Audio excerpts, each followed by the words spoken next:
마을을 떠돌면서 떡을 파는 할머니가 있었습니다. 떡이 아주 먹음직스럽고 값이 싸서 가는 곳마다 사람들이 몰려들었습니다.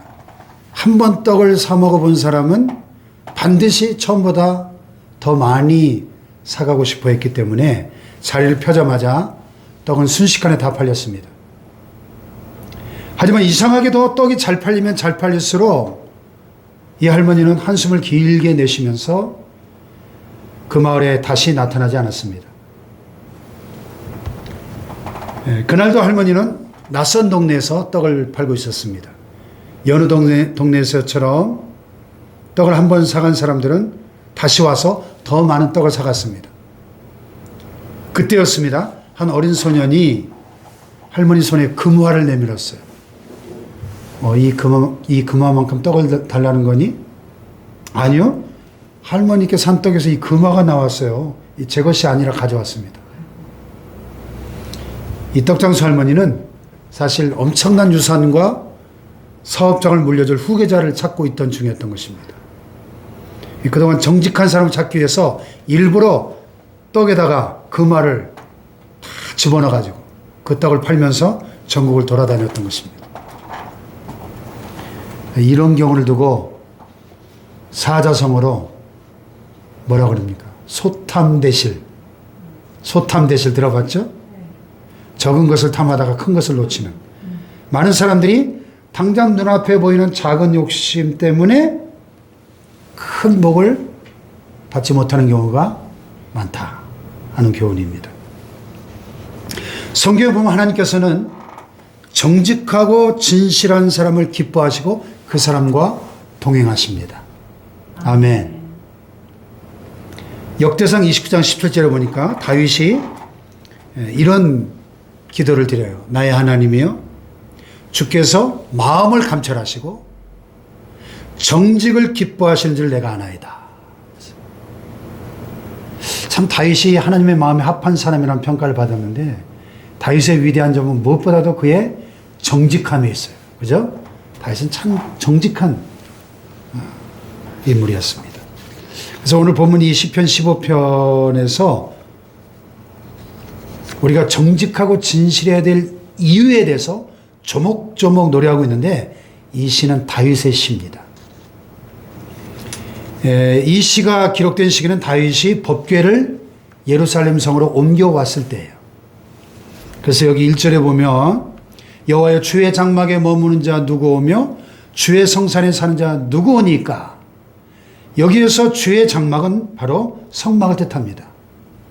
하나님께서 시내산에서 모세에게 만들라고 명하셨던 그 성막, 그리고 주의 성산은 예루살렘, 즉 시온산을 가리키고 있습니다.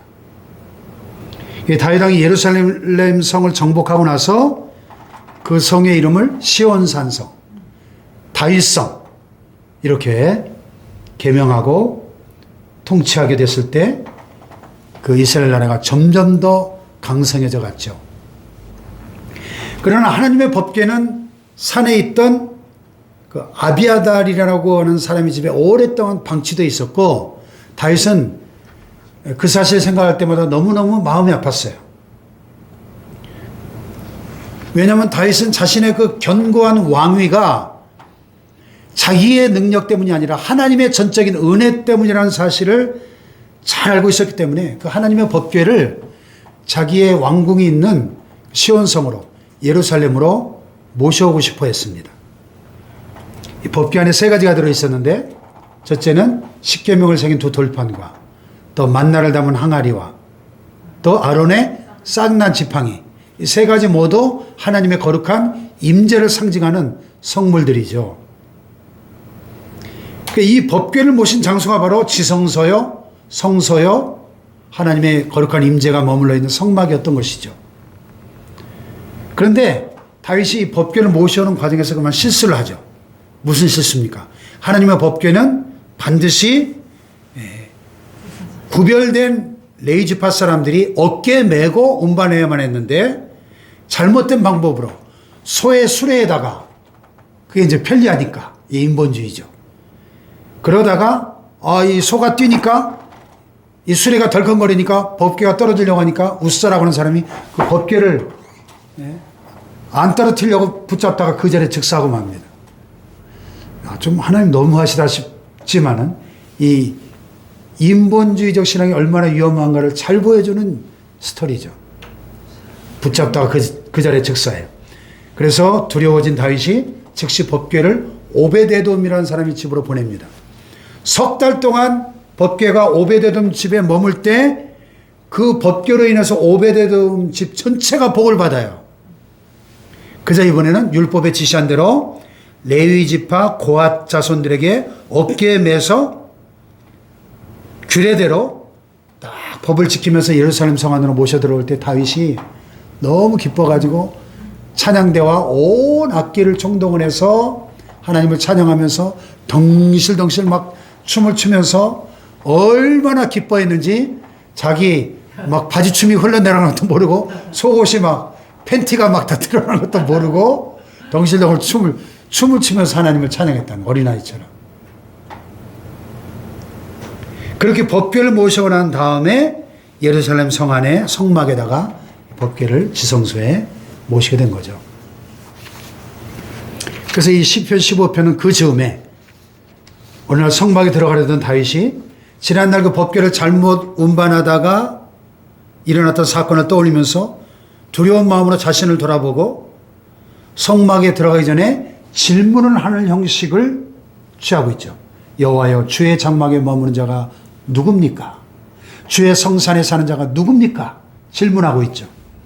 이때 여호와 하나님의 중개자여 대리인 역할을 하던 제사장이나 또 레위지파 사람들 가운데 문지기, 성막의 문지기 역할을 하던 그 레위 사람이 성막에 들어갈 사람의 조건을 쭉 제시하는 것이 자기 생각대로 임의대로 말한 게 아니라 율법의 계명대로 하나님이 지시하신 대로 구체적인 조항을 말씀하는 게 2절로 5절의 내용이에요. 2절로 5절 시작. 정직하게 행하며 공의를 실천하며 그의 마음에 진실을 말하며 그의 혀로 남을 허물하지 아니하고 그의 이웃에게 악을 행하지 아니하며 그의 이웃을 비방하지 아니하며 그의 눈은 망령된 자를 멸시하며 여호와를 두려워하는 자들을 존대하며 그의 마음에 서원한 것은 해로울지라도 변하지 아니하며 이자를 받으려고 돈을 구워주지 아니하며 뇌물을 받고 무죄한 자를 해하지 아니하는 자이니. 그랬어요. 자, 그래서 오늘 설교 제목처럼 왜 우리가 정직하고 진실해야 할 것인가 하는 이유를 좀 정리해 볼 수 있습니다. 첫째로 우리가 믿는 하나님이 정직하고 진실하신 분이기 때문입니다. 아멘. 성경에 보면 하나님의 정직함과 진실함을 여러 구절에서 말씀합니다. 이사야 26장 7절에 보니까 의인의 길은 정직하며 정직하신 주께서 의인의 첩경을 평탄하게 하시는도다. 아멘. 주님을 정직하신 주님이라고 표현하고 있습니다. 또 신명기 32장 4절에 보니까 그는 반석이시니 그가 하신 일이 완전하고 그의 모든 길이 정의롭고 진실하고 거짓이 없으신 하나님이시니 공의로우시고 바르시도다. 아멘. 또 시편 111편 7절에 그의 손이 하는 일은 진실과 정의이며 그의 법도는 다 확실하니 그랬어요. 할렐루야. 또 시편 33편 4절에도 여호와의 말씀은 정직하며 그가 행하시는 일은 다 진실하시도다. 할렐루야. 하나님이 정직하고 진실하신 분이기 때문에 우리도 정직하고 진실해야 될 줄로 믿습니다.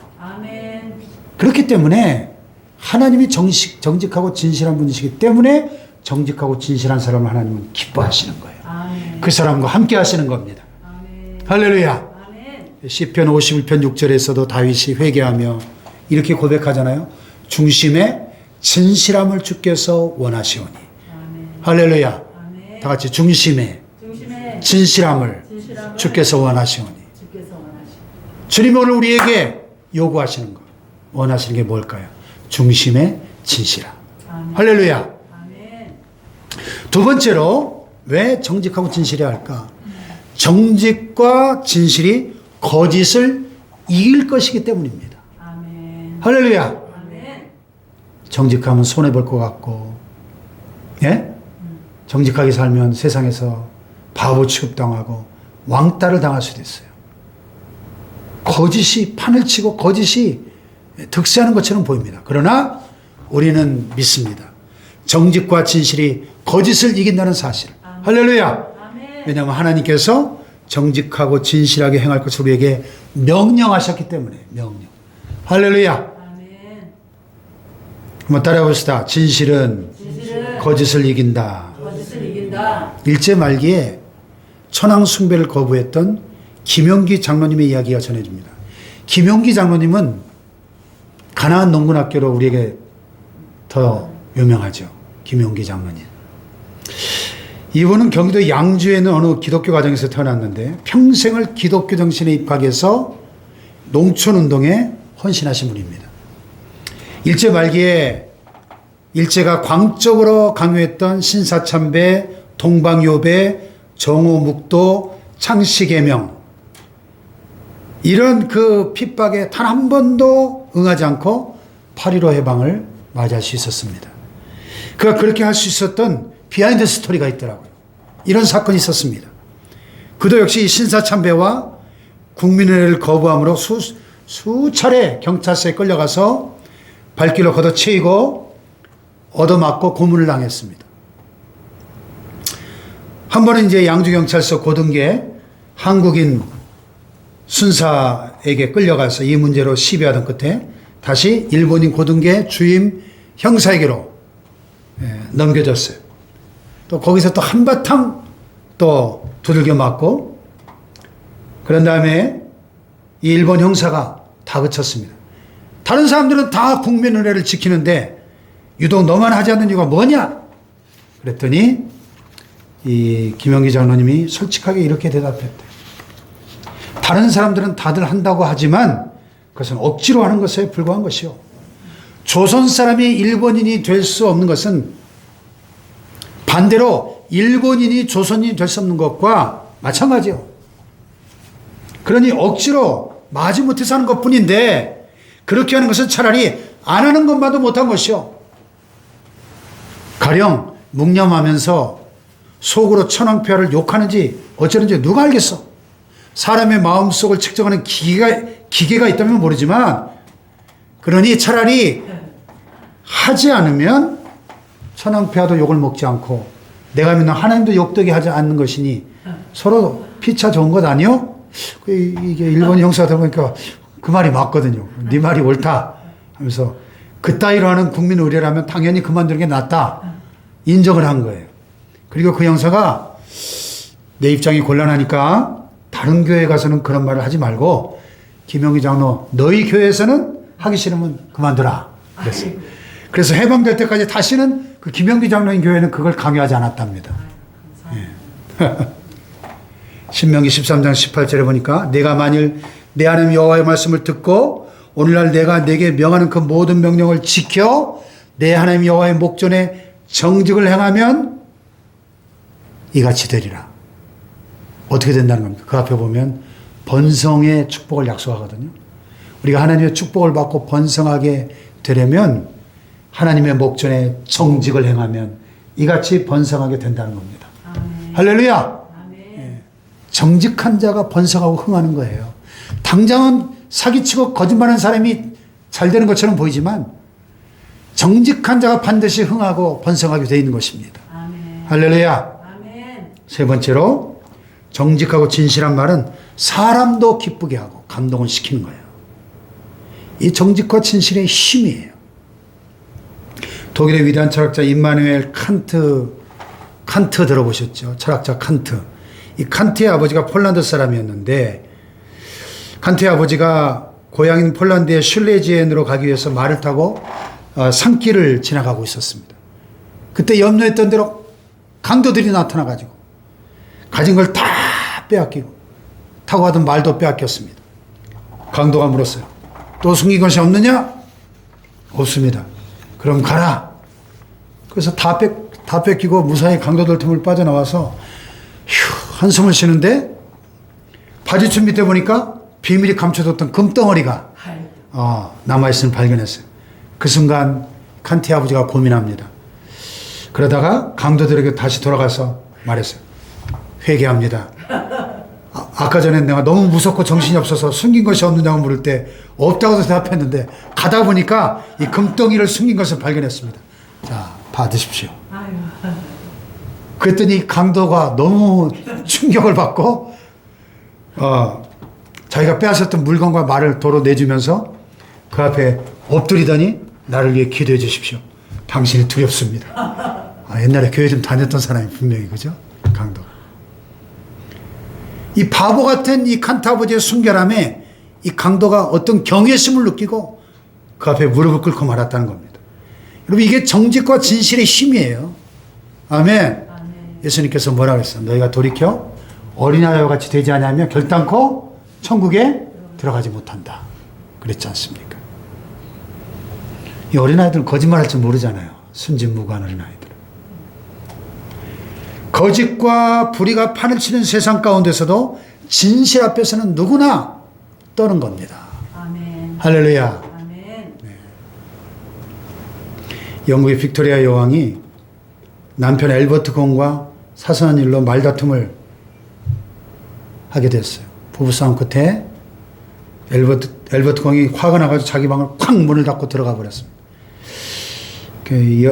이 여왕이 가만히 생각해보니 좀 미안한 생각이 들어서 남편에게 사과하려고 남편의 방문을 두드렸어요. 누구요? 퉁명스러운 남편의 목소리가 들려옵니다. 영국의 여왕입니다. 그저 문이 안 열려요. 여왕이 다시 누릅니다. 누구요?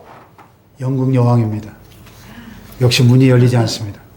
여왕이 화가 나가지고 집무실로 돌아왔어요. 한참 고민하다가 다시 돌아와 녹화합니다. 누구요? 당신의 아내입니다. 그때 방문이 잘 열렸어요.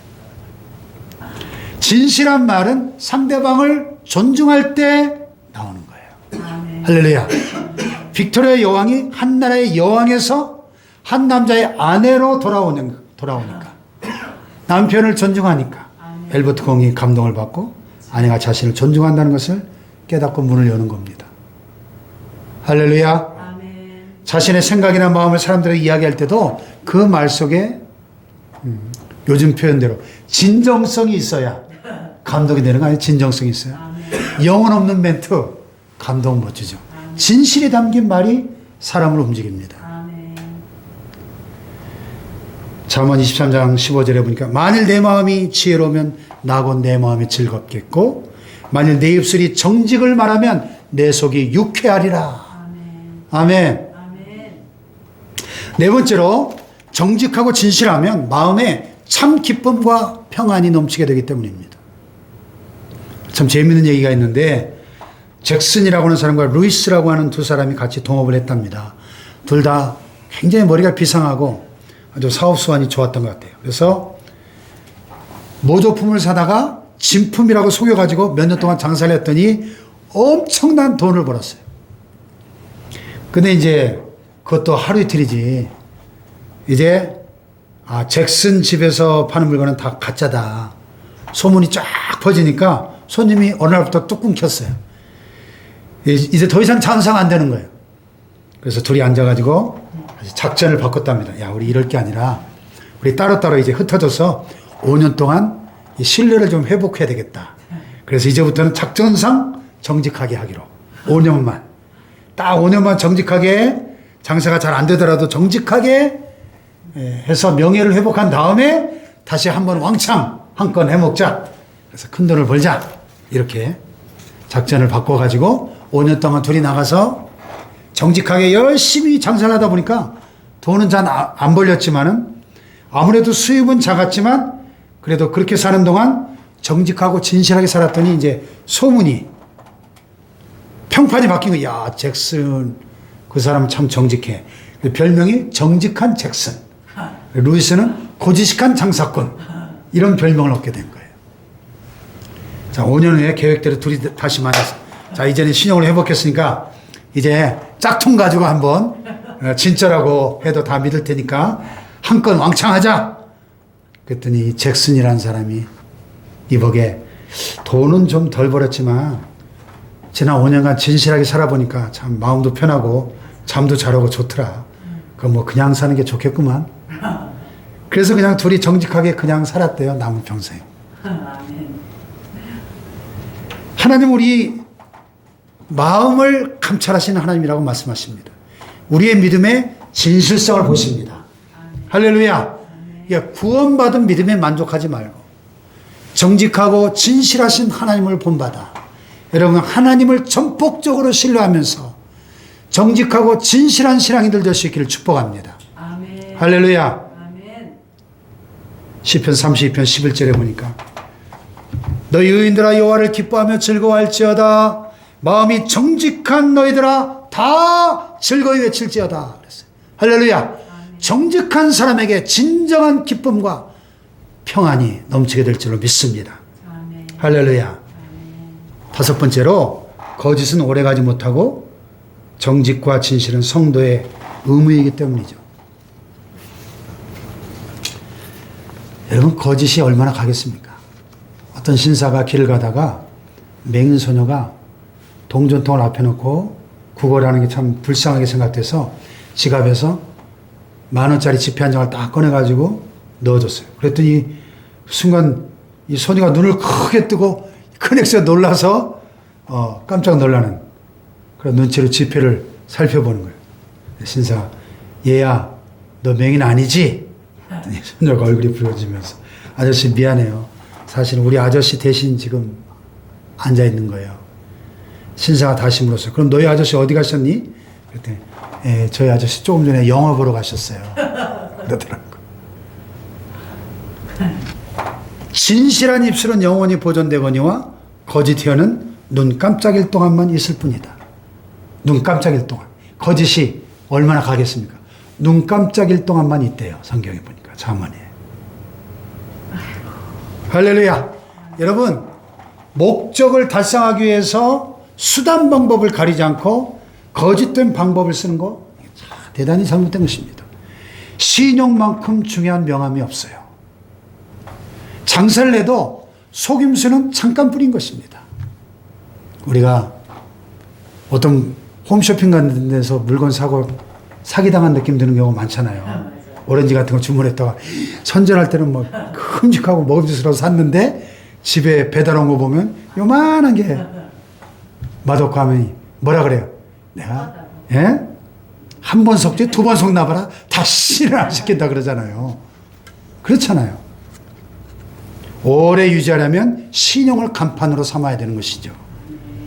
네. 가정에서도 부부간의 사랑도 결국은 신용의 농도잖아요. 얼마나 서로를 신뢰하느냐.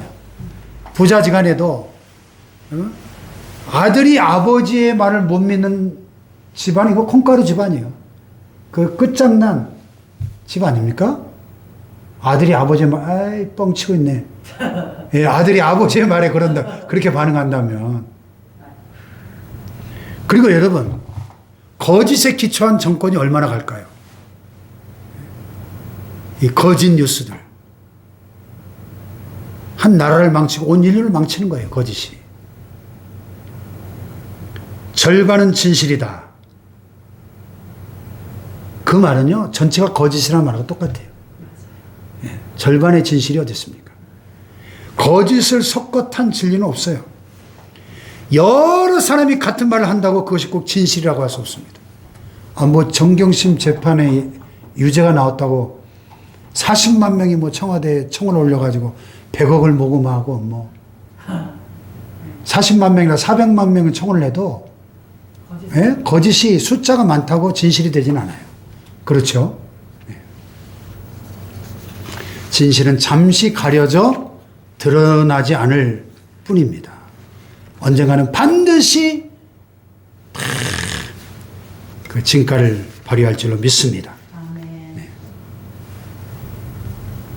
하나님은 우리에게 진실과 거짓을 놓고 선택과 결단을 요구하십니다. 날마다 매 순간마다 우리는 이 선택과 결단의 기로에 서는 거예요. 네, 그런 찬송이 있잖아요. 어느 민족 누구에게나 결단할 때 있나니 참과 거짓 싸울 때 어느 편에 설 건가? 아멘. 아멘. 진실은 악마를 쓸어내는 빗자루입니다. 아멘. 거짓은 악마를 불러들이는 초인적입니다. 거룩한 땅이 어디입니까? 진실을 지키다가 죽은 사람의 무덤이 거룩한 땅이에요. 아멘. 아멘. 아멘. 만약에 내가 진실을 말하면 모든 사람과 하나님의 후원을 받게 됩니다. 그러나 거짓을 말하면 모든 사람과 하나님의 버림을 받게 되는 겁니다. 아멘. 아멘 합시다. 아멘. 많은 사람들이 참 우리 사회가 진실이 실종됐다고 개탄하죠. 잘못을 시인하고 용서를 비는 사람보다는 일시적으로나마 위기를 모면하고 부인하고 변명하고 핑계대는 자기를 합리화시키는 사람들로 가득해요. 우리 사회에 굵직굵직한 사건들이 터질 때마다 단 한 번이라도 자기의 잘못을 인정하고 국민 앞에 용서를 구하는 그런 지도자들 보셨나요? 하나같이 부인하잖아요. 끝까지. 도산한 장호수 선생님이 꿈에 거짓말 하였거든 깨어나서라도 반성하자. 꿈에 한 거짓말도. 검은 대륙의 아버지라 불리던 리빙스턴 선교사님이 죽으면서 유언을 남겼는데 아이들아 진실하여라. 그리고 죽으셨대. 아이들아 진실하여라. 진실이야말로 하늘로 통하는 길이요 사랑과 웃음과 행복을 만들어내는 최고의 재료이기 때문입니다. 할렐루야. 아멘. 고통과 수고의 땀방울이 얼룩져야만 이루어갈 수 있는 이 각박한 현실 속에서 뿌려진 이 정직과 진실의 씨앗은 반드시 아름다운 축복의 열매를 맺게 될 줄로 믿습니다. 아멘. 할렐루야. 아멘. 진실 말하는 사람 가슴에 후회가 없고 발걸음은 날아갈 듯이 힘이 솟아나는 것입니다. 진실은 영원히 남지만 거짓은 쭉정이처럼 날아가 버리는 것입니다. 할렐루야. 아멘. 거짓은 반드시 드러난다는 사실을 명심하고 가장 견고하고 확실한 진실 위에 우리의 삶의 기초를 세우고 살아가시기를 주님의 이름으로 축원합니다.